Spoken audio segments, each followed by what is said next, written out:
Go to Fox News senior judicial analyst Judge Napolitano on that particular suit. That's a big one. What do you? Well, the one by the two Stanford students is absurd. Their allegation is that their lives will be devalued because they went to Stanford instead of to Yale.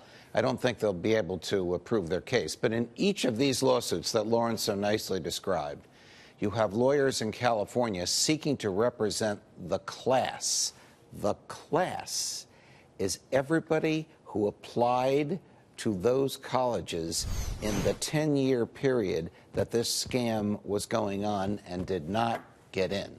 That is an enormous number of people, and the targets are the universities. The theory is, this is a valid part of the theory, the university had a duty to know what was being done by its administrators and coaches with authority it gave to them. So if the university, Stanford, for example, has a tennis coach and he's admitting to people that never played tennis because he's been bribed to do so, Stanford should have known that and can be held responsible for it. But cases like this, Neil, are impossible to prove.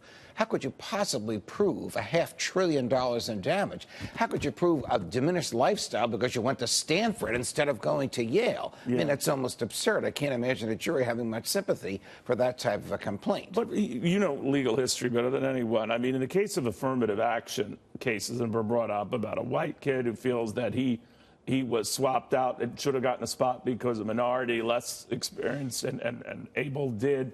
You've heard these stories. Do those suits ever succeed? No, those suits do not succeed. And what's the difference between this and somebody who gives $3 million to put their name on the engineering building and their child just happens to apply to the engineering school within 6 months? The $3 million is a lawful, charitable, tax-deductible donation. Is it also a bribe? There's no answer to this. What makes this the slippery stuff when you're paying off coaches? And you're actually cheating on exams. There's no question about this. Photoshopping. There's no question about that this violated numerous federal statutes. The question is who's responsible for it other than the people that were at the core of it who benefited from it financially.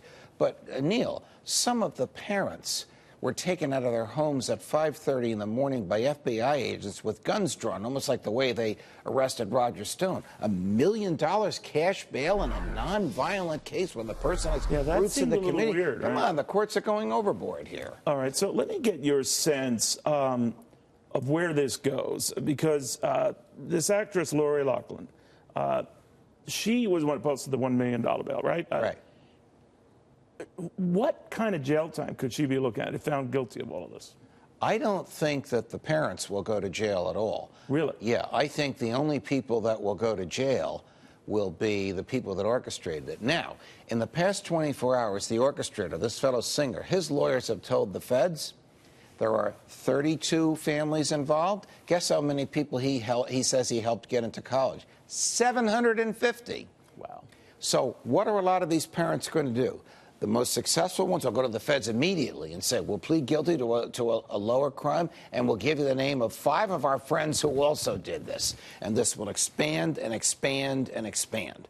Look, the feds did the right thing in bringing this down. They may have overcharged. They may have used too much force in arrest. We'll put that aside. But in terms of their goal to get crime out of the application process for school. This is what you expect law enforcement to do. But they're going to find that they just touched the tip of the iceberg. What about the students who are in there now? That's a good question. I mean, suppose a student falsely or through a bribe was admitted to, just for the hypothetical sake, Yale or Stanford, and still got all A's. What are you going to do, kick that person out? What are you going to do about somebody who's already graduated and gone to med school or law school? Take their license away? What are you going to do about the clients of the head of a major Wall Street law firm who's no longer the head of the firm and no longer welcome there?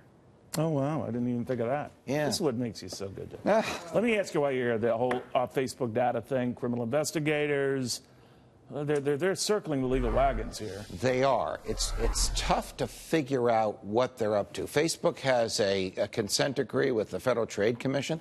The violation of a consent decree ordinarily is not a criminal act and doesn't provoke the interest of federal prosecutors. They may be thinking of a very novel use of the anti-hacking laws. So the anti-hacking laws prevent a person from unauthorized entry into someone else's email and digital data. But Facebook's entry was not unlawful. People consented to it. What was unlawful was the distribution to others. Did Facebook do that and make cash off it? That might be what the feds are looking for. Did they? Of course they did. They're not going to give that information away for nothing. But did they tell the people whose information was being given away, which could be you or me or anybody watching us now, that they made money off of their personal information? When investigators weigh the punishment in the stock as a result and say, well, there's your financial comeuppance. Usually they don't. They don't. Okay. But that's the likely outcome of this. All right, Judge, thank you very, very much.